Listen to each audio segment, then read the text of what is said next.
Hi, we're we're at Symphos 2017. It's our second day here.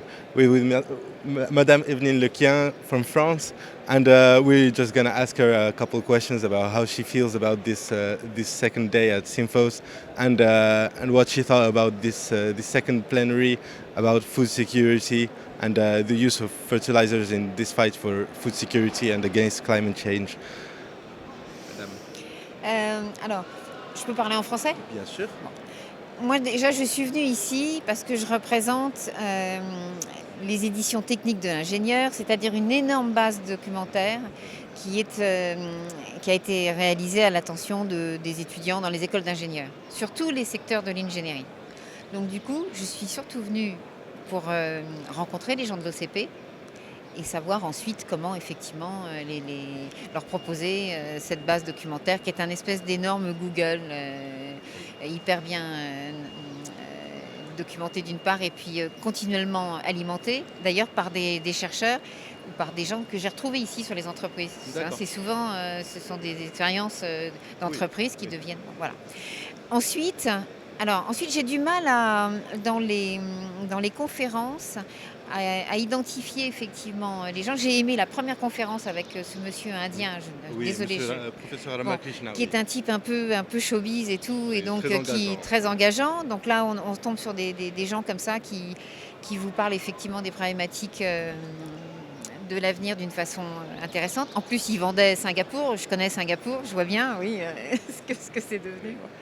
Quant à la conférence tout à l'heure, là, ce monsieur éthiopien, oui, j'ai compris qu'il se bagarrait pour trouver des méthodes de fertilisation qui soient en adéquation avec ces terres, qui sont, je connais un peu l'Afrique, qui sont hyper arides, hyper compliquées. Enfin, oui, dès qu'il pleut dessus, tout fout le camp. Enfin bon, et puis surtout avec des gens qui ne sont pas du tout formés. Et la problématique, c'est pas la terre, parce qu'on a réussi à cultiver partout dans le monde, mais c'est la formation des gens.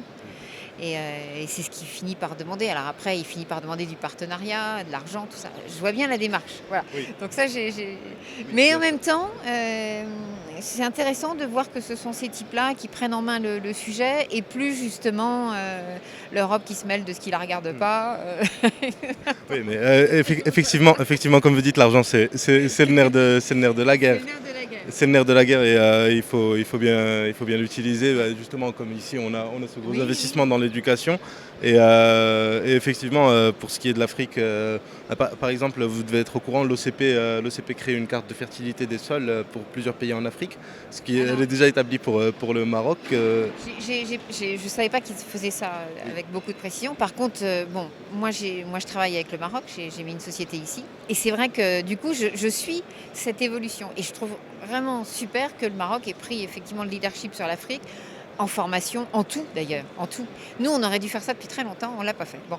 Mais c'est vrai que quand on voit des équipements comme ici, qui sont certainement faits pour les Marocains, mais certainement pour beaucoup d'étudiants africains qui vont venir, c'est pour ça qu'ils font des campus partout. J'ai eu la chance de visiter quasiment toutes les universités, là, les nouvelles sorties au Maroc, et c'est vrai que c'est des campus magnifiques pour tout le continent.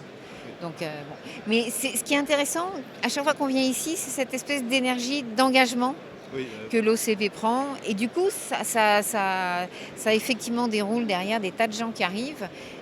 Moi, je rencontre les gens dans le bus ou ailleurs, enfin, même dans les trucs. Bon, il y a des Chinois, il y a des Indiens, il y a toute une délégation russe qui est là. Et finalement, c'est eux qui commencent à... C'est bien qu'on puisse avoir de l'optimisme voilà, pour ces chantiers qui sont quand même assez difficiles, assez challenging pour l'avenir. Voilà ce que je peux en dire. Hein. Mais en plus, je suis vraiment... je fais du commercial en fait dans ça. Oui. Moi, hein.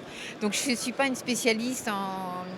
Nous non plus. Il y a des tas de trucs, je ne comprends rien, mais en même temps, je comprends tout parce que, derrière les mots, on comprend exactement. l'innovation qui arrive. Exactement. Voilà tout ce que je vous dis. En tout cas, c'est un lieu magnifique. Sur un plan architectural, moi j'adore. Voilà. C'est aussi important. Et puis c'est toujours superbement bien organisé ce que fait l'OCP, ce que font les événements au Maroc en général. Beaucoup. Voilà. Merci beaucoup, madame. Bonne journée et bonne suite au Symphos. Au revoir. So, let me just translate this. It was a bit of a long talk with Madame Evelyne here.